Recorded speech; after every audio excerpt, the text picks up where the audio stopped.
The Suncoast Campaign for Grade Level Reading presents This Book is Cool!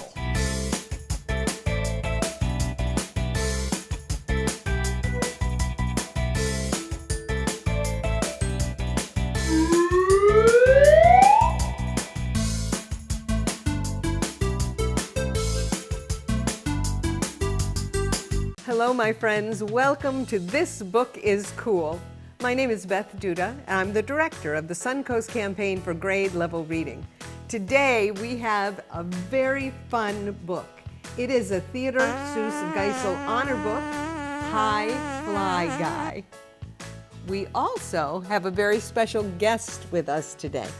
This is the program director of Any Given Child Sarasota, Brian Hersh. Hi, Brian.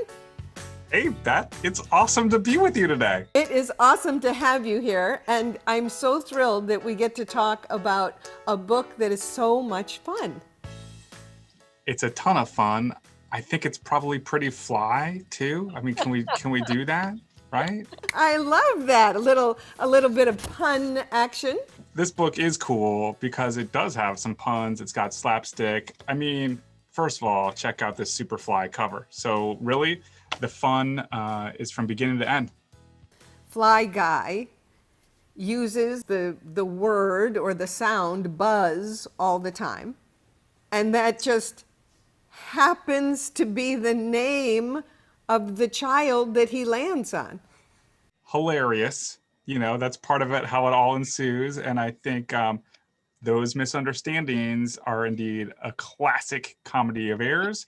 You know, the boy gets to think how smart this fly is because the fly like, oh, he knows my name. He said buzz, like, right? So, I mean, hey, and it was kind of a cool way to let people know what the boy and main character's name was. But buzz, I mean, like, you should practice that. I don't know if I can do it as well as you. I don't know. Buzz. Zzz, good. It's good. That's good. Well, and I also liked the way the book makes us look at perspective a little bit. That you know, most of us don't think of a fly as being a pet. We think of it being more of a pest. But I agree with you. it has a whole different perspective on that. Buzz has a whole different perspective. So do his parents. Because like when his parents see the fly, you're like, that's not a pet. And, you know, but then the parents kind of come along when they realize that they hear the fly also know their son's name, Buzz. But, you know, there's something that I thought was kind of pretty savvy that Fly Guy did in the book.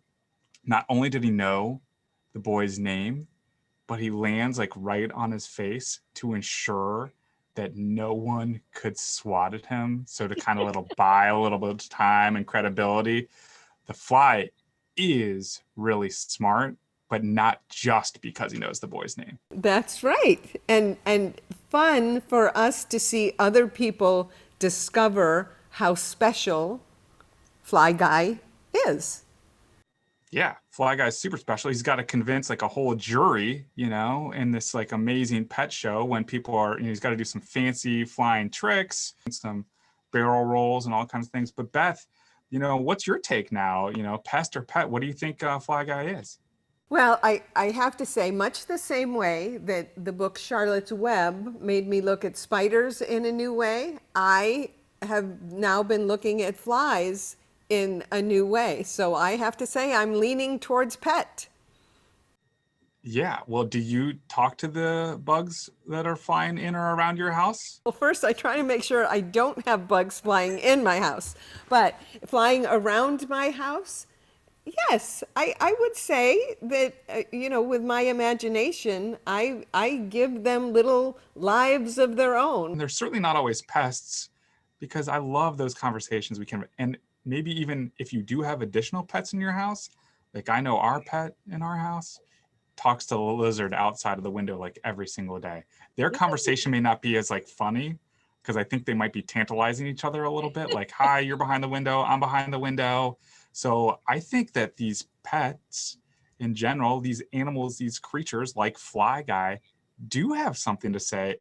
And for us using all of our observation skills to really look closely at that. I'm digging that. Observe, infer, inquire, ask a lot of questions.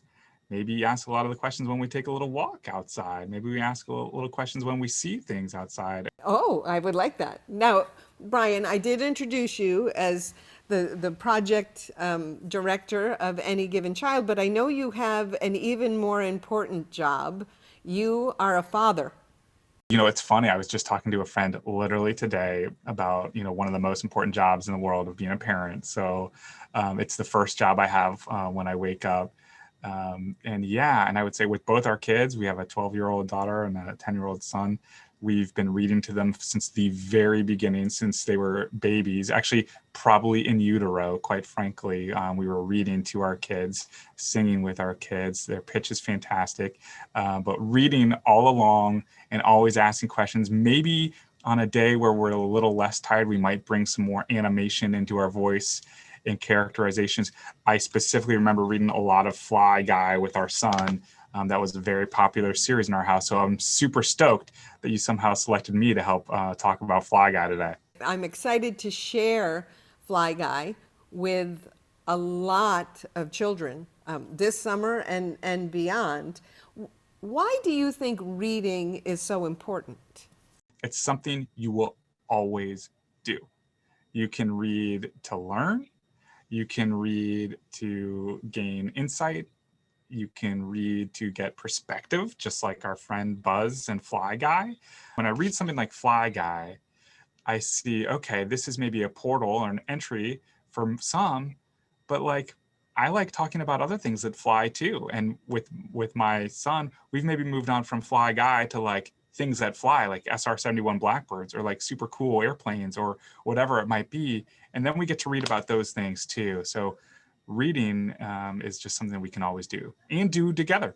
Yep.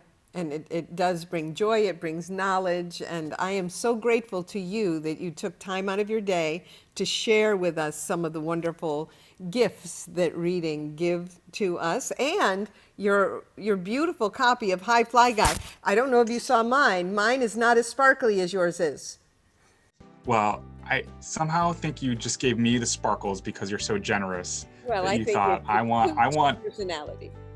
You are letting everyone else radiate and have the spotlight, and how kind of you, and amazing. I hope that it too sparks some love for reading at home this summer. Absolutely. Thank you, Brian. Beth, it was a pleasure. I'm so thrilled that you asked me to be part of Fly Guy today. It was fun learning that Brian had shared Hi Fly Guy with his son when his son was younger. I hope that you will share this book with people in your life as well. It's fun to read this book out loud to other people. There are great sounds, the buzzing sound, and you can use your finger to show how the fly guy flies all around. It's a great book to share with others. The book also has some great words for our word bank. The first word we're going to put in our word bank is the word tasty. Tasty. It means delicious or flavorful. Our next word is the word slimy. Slimy. Slimy means something that's sticky and wet or moist. We're going to put the word pests into our word bank.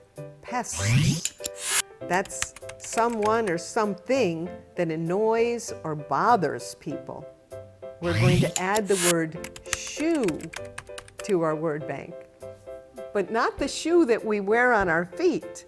We're going to add the word shoe when we say shoo, like shoo fly, fly away. Shoo. That means to command something to go away from you. And we're going to add the word judges. Judges.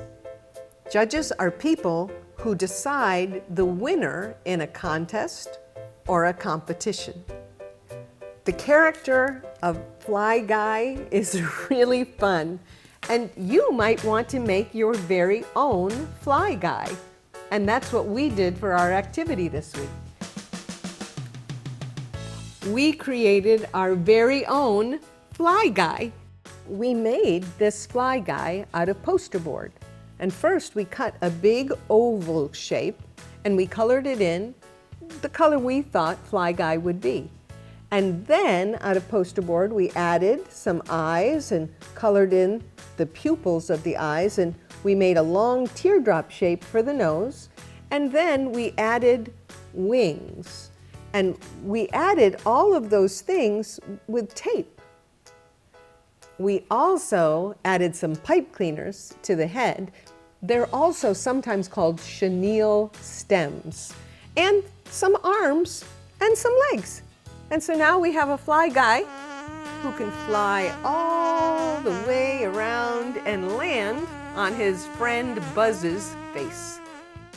Share a picture with us. You can send your picture to connect@gradelevelreadingsuncoast.net. I hope that you enjoy this book and go on to read many more. Reading is the key to succeeding, and the more you read, the more you'll know. And as Theodor Geisel or Dr. Seuss says, the more you know, the farther you'll go. It was great to be with you today. Wonderful to share some experiences with Brian Hersh, and I can't wait to see you again soon. Bye-bye for now, my friends.